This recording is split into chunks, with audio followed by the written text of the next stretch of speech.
हुकूमत ने फिर आवाम पर बिजली बम गिरा दिया। घरेलू सार्फिन के लिए बिजली के बुनियादी टैरिफ में ₹7.12 तक इजाफा, नोटिफिकेशन जारी। माहाना 200 यूनिट तक वाले सार्फिन 3 माह के लिए इजाफे से मुस्तस्ना करार। 201 से 300 यूनिट तक इस्तेमाल करने वालों के लिए बिजली का टैरिफ ₹34, 301 से 400 यूनिट तक ₹39.15, 401 से 500 यूनिट तक ₹41.36, 501 से 600 यूनिट तक ₹43.92, 601 से 700 यूनिट तक ₹43.92 और 700 यूनिट से ज्यादा का टैरिफ ₹48.84 का हो गया। विफाकी हुकूमत ने घरेलू सार्फिन पर ₹1000 तक फिक्स चार्जेस भी लगा दिए। घरेलू के अलावा दीगर सार्फिन के लिए फिक्स चार्जेस में 184% तक इजाफा।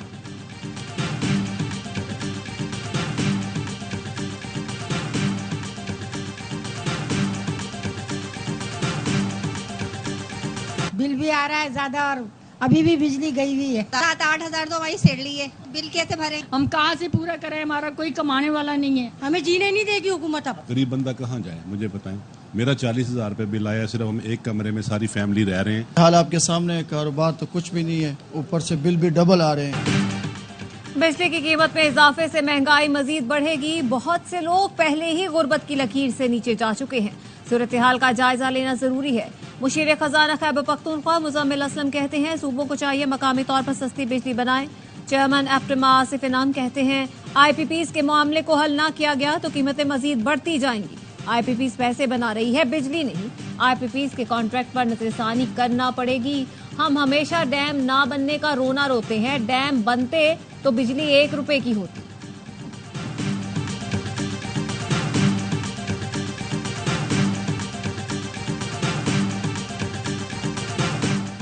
बिजली गैस की कीमतों में होशरुबा इजाफे के आफ्टर शॉक्स। 2 साल के दौरान पंजाब भर में 100 के करीब लार्ज स्केल फैक्ट्रियां बंद, हजारों अफराद बेरोजगार हो गए। बंद होने वाली फैक्ट्रियों में 50 टेक्सटाइल मिलें भी शामिल हैं। एप्टमा ने मिल्स बंद होने की तस्दीक कर दी। ज़राए का कहना है बंद फैक्ट्रियों में बड़े बड़े सनतकार ग्रुप्स की फैक्ट्रियां भी शामिल हैं। मिल मालिकान कहते हैं बिजली और गैस की कीमतों में यूं ही इजाफा जारी रहा तो मजीद फैक्ट्रियां बंद होंगी।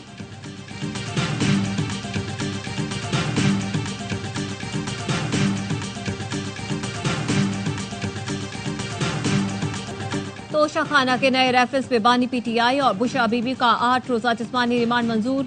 नाब को जेल के अंदर ही दोनों से तफ्तीश करने का हुक्म। अडयाला जेल में कायम एहतसाब अदालत के जज मोहम्मद अली बड़ाइश ने समाअत की। समाअत के आगाज पर बानी PTI का जज से मुकालमा। बानी PTI का मीडिया की गैर मौजूदगी पर एतराज, कहा मीडिया नहीं आता तो मैं अदालत से वॉकआउट कर जाऊंगा। मीडिया नुमाइंदों के अदालत में आने पर समाअत का आगाज हुआ। बानी के वकला का कहना था बानी PTI और अहलिया की गिरफ्तारी कानून के मुनाफी है।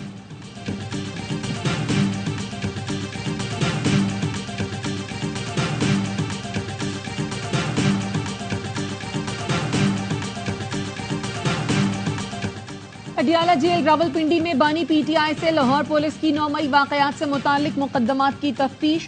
पुलिस की 12 रुकनी टीम ने कानूनी ज़ाब्ते मुकम्मल करने के बाद पूछगछ। पुलिस की टीम के बानी PTI से 9 मई वाकयात से मुतालिक सवालात। जेल जराए ने बताया बानी PTI से उनकी तकरीरों और कारकुनों से खिताब पर भी सवालात हुए। बानी PTI की 9 मई के मुकदमात में जमानतें खारिज हो चुकी हैं।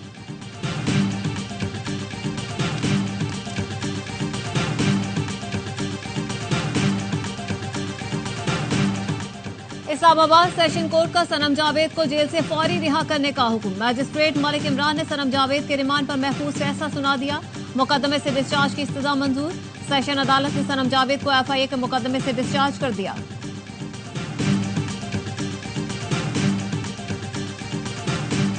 साबिक अमरीकी सदर डोनाल्ड ट्रंप कातिलाना हमले में जख्मी, गोली कान को छूकर गुजर गई। ट्रंप को जख्मी हालत में अस्पताल ले जाया गया जहां उन्हें तिब्बी इमदाद के बाद डिस्चार्ज कर दिया गया। ट्रंप पर हमला पेंसिल्वेनिया में रैली से खिताब के दौरान दूर से किया गया। गोली चलते ही ट्रंप कान पर हाथ रखकर बैठ गए। सीक्रेट सर्विस के एहलकारों ने हिसार बना लिया।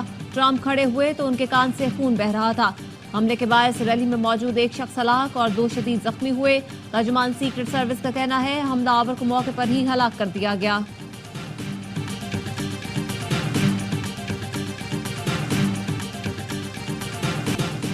डोनाल्ड ट्रंप पर हमला करने वाले की शनाख्त थॉमस मैथ्यू के नाम से हो गई। वीडियो से नए शवाहिद सामने आ गए। सीक्रेट सर्विस के स्नाइपर्स ने हमलावर को निशाने पर रख लिया था। पहले शूटर ने फायर किए, जवाबी कार्रवाई में स्नाइपर्स ने फायरिंग की और हमलावर को हलाक कर दिया। दूसरी वीडियो में शूटर नजर आ रहा है। ऐनी शाहिद ने बताया, मुसल्लह शख्स को करीबी छत पर चढ़ते देखा तो पुलिस और सीक्रेट सर्विस को अलर्ट करने की कोशिश की, लेकिन कोई फायदा नहीं हुआ। गोली मेरे दाएं कान के ऊपरी हिस्से को छूती हुई गई, जिससे काफी खून बहा। गोलियां चली, सरसराहट सुनी, फौरी मालूम हुआ कुछ गलत है। यकीन नहीं आता हमारे मुल्क में इस तरह की कार्रवाई हो सकती है। पेंसिल्वेनिया में कातिलाना हमले के बाद डोनाल्ड ट्रंप का समाजी वेबसाइट पर बयान। रिपब्लिकन पार्टी ने वाकये की मसम्मत कर दी। कहा, ट्रंप इंतखाबी मुहिम शेड्यूल के मुताबिक जारी रखेंगे। आज विस्कॉन्सिन के कन्वेंशन में शिरकत करेंगे। डोनाल्ड ट्रंप प्राइवेट जेट पर न्यू जर्सी पहुंच गए, अपने गोल्फ क्लब पर कयाम करेंगे। पेंसिल्वेनिया कातिलाना हमले के बाद सदर बाइडेन का डोनाल्ड ट्रंप से टेलीफोन पर राब्ता, खैरियत दरियाफ्त की और वाकये की मसम्मत की। अपने खिताब में अमरीकी सदर का कहना था कि इस किस्म के तशद्दुद की अमरीका में कोई जगह नहीं। खुशी है कि डोनाल्ड ट्रंप खैरियत से हैं। डेमोक्रेट्स ने हमले के बाद इंतखाबी मुहिम रोकने का ऐलान कर दिया। मुझे ट्रंप और रिपब्लिकन से नफरत है। ट्रंप पर हमला करने वाले मुबैना शूटर थॉमस मैथ्यू क्रुक्स की सोशल मीडिया पर मौजूद वीडियो सामने आ गई। अमरीकी मीडिया के मुताबिक थॉमस मैथ्यू बेसिल पार्क के इलाके का रिहायशी था और उसने 2022 में ग्रेजुएशन की। थॉमस की रिपब्लिकन के वोटर के तौर पर रजिस्ट्रेशन हुई, लेकिन उसने डेमोक्रेटिक पार्टी के लिए $15 चंदा दिया था।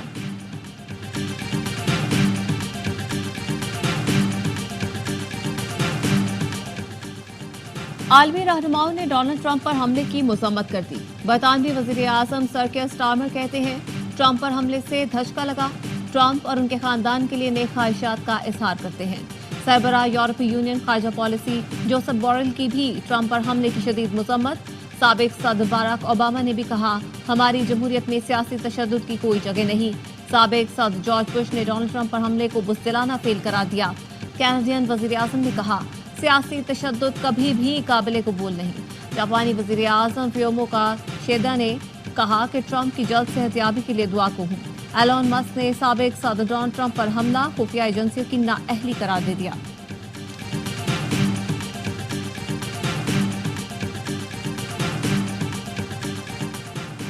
सदर आसिफ अली जरदारी और वजीर आजम शहबाज शरीफ ने साबिक अमरीकी सदर डोनाल्ड ट्रंप पर हमले की शदीद मजम्मत कर दी। ट्रंप और जख्मी होने वाले दीगर अफराद की जल्द सेहतयाबी के लिए भी दुआ की। सदर आसिफ जरदारी ने बयान में कहा, साबिक अमरीकी सदर पर हमले का सुनकर सदमा पहुंचा। सियासत में तशद्दुद की कोई जगह नहीं। शहबाज शरीफ ने कहा, सियासी अमल में हर किस्म का तशद्दुद काबिल मुजम्मत है। मुश्किल वक्त में हमारी हमदर्दियां और नेक ख्वाहिशात डोनाल्ड ट्रंप के खानदान के साथ हैं।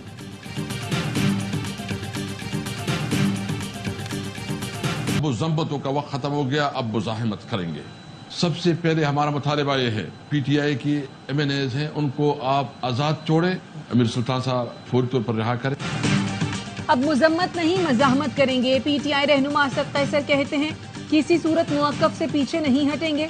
हमारे MNAs को आज़ाद छोड़ें ताकि वो मर्जी का फैसला कर सकें। पीटीआई के जंग से MNA अमीर सुल्तान को गुज़श्ता रात अगवा किया गया।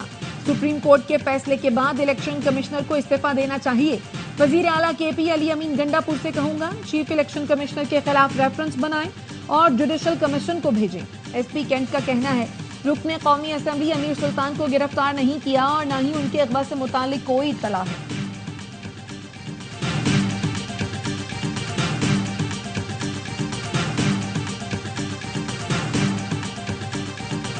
वजीर आला KP अली अमीन गंडापुर से चीन की निजी सरमायाकार कंपनी के वक्त की मुलाकात। KP में मादनियात और सनत के शोबों में सरमायाकारी की ख्वाहिश का इजहार।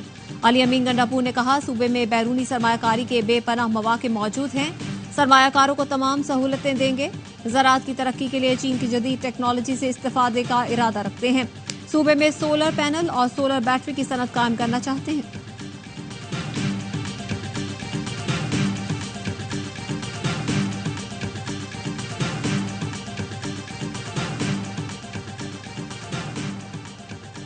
भारत कश्मीरियों पर मजालिम इंसानियत की तजलील कर रहा है। निहत्ते कश्मीरियों को शहीद किया जा रहा है।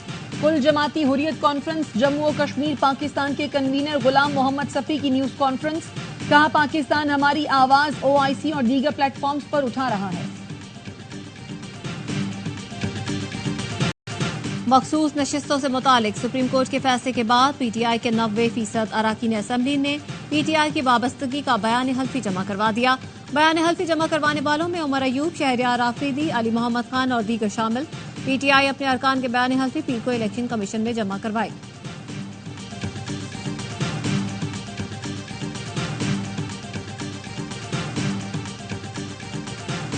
खैबर पख्तूनख्वा में मजमूई तौर पर 5,50,007 कनेक्शंस पर ओवर बिलिंग हुई। एफआईए पेशावर ने ओवर बिलिंग के खिलाफ कार्रवाइयों से मुतालिक रिपोर्ट जारी कर दी।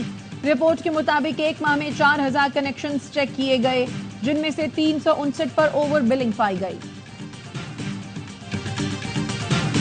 पंजाब में chief minister climate leadership development internship programme का आगाज। मरीम नवाज कहती हैं स्मोक फ्री पंजाब इनिशिएटिव के तहत यंग ग्रेजुएट्स खिदमात सर अंजाम देंगे।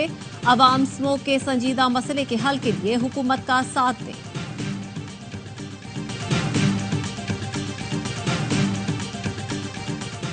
इराकी सफीर हामिद अब्बास की वजारत दाखिला आमद। वजीर दाखिला मोहसिन नकवी और वफाकी वजीर चौधरी सालक हुसैन से मुलाकात। इराक जाने वाले जायरीन को सहूलतों की फराहमी, बगैर फीस एंट्री वीजा की इजाजत और पाकिस्तानी जायरीन का कोटा बढ़ाने से मुताल्लिक गुफ्तगू। मोहसिन नकवी ने कहा जायरीन को इराक की जानिब से बगैर फीस एंट्री वीजा की इजाजत से सहूलत मिलेगी। पासपोर्ट पर वीजा की छूट के मुआहदे को हतमी शक्ल देने पर इत्तफाक।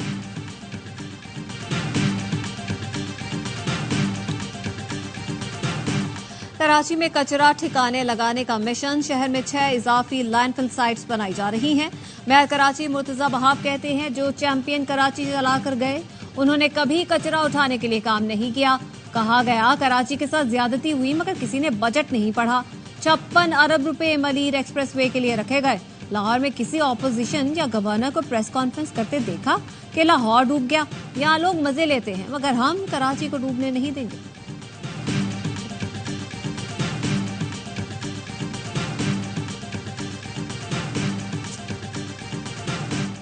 गवर्नर सिंध कामरान टेसूरी और वजीर आला सिंध मुराद अली शाह की दाऊदी बोहरा जमात की ताहरी मस्जिद आमद। बोहरा जमात के रहबर सैयदना मुफद्दल सैफुद्दीन से मुलाकात। सैयदना मुफद्दल सैफुद्दीन की जानिब से गवर्नर सिंध को खुसूसी शॉल दी गई। वजीर आला सिंध मुराद अली शाह ने कहा दुनिया भर से आए बोहरा बरादरी के लोगों को खुशामदीद कहते हैं। मुहर्रम उल हराम में आपकी कराची आमद सिंध के लिए बाइस फख्र है। MQM पाकिस्तान के वफ्द की ताहरी मस्जिद में दाऊदी बोहरा जमात के पेशवा सैयदना मुफद्दल सैफुद्दीन से मुलाकात। रहनुमाओं की मजलिस में शिरकत। मुल्की सलामती, खुशहाली और मौशी इस्तेहकाम के लिए खुसूसी दुआ की गई।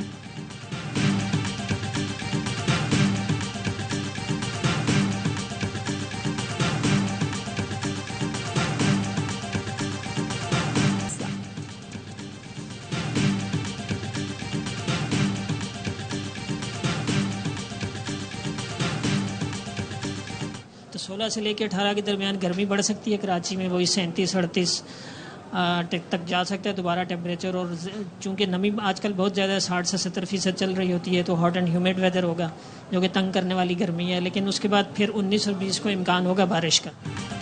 कराची में मंगल से जुमेरात सख्त गर्मी का इम्कान। DG मेट सरदार सरफराज ने कहा 16, 17 और 18 जुलाई को सख्त गर्मी पड़ेगी। समंदरी हवाएं बंद होंगी। दर्जा हरारत 38 डिग्री तक जा सकता है।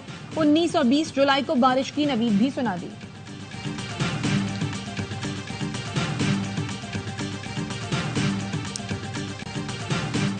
शादात कोच के इलाके कंबर में 2 ग्रुपों में फायरिंग से 3 अफराद जाँ बहक।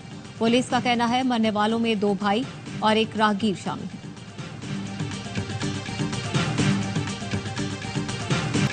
जनूबी गजा में इसराइली हमलों ने कहर ढा दिया। सेफ जोन में हमले में एक दिन में 90 फलस्तीनी शहीद, 300 जख्मी। रेस्क्यू हुकाम का कहना है दर्जनों अफराद मलबे तले दबे हैं।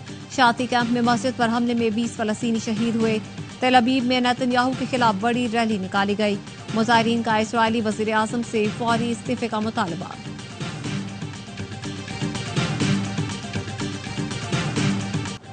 हजरत फरीदुद्दीन मसूद गंज शक्कर के सालाना उर्स की तकरीबात जारी। मुल्क भर से अकीदतमंदों की आमद। मजार पर सिक्योरिटी के सख्त इंतजाम।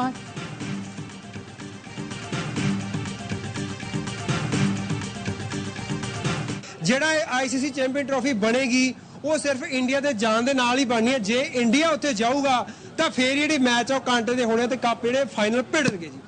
जाना चाहिए 10 वीक जरूर जाना चाहिए। इससे हमारे जो बॉन्डिंग है और मजबूत होती है। भारतीय टीम पाकिस्तान जाएगी तो ही चैंपियंस ट्रॉफी का मजा आएगा। भारतीय शायकीन कहते हैं टीम को पाकिस्तान जरूर जाना चाहिए। दोनों मुल्कों के दरमियान क्रिकेट से ताल्लुकात बेहतर होंगे।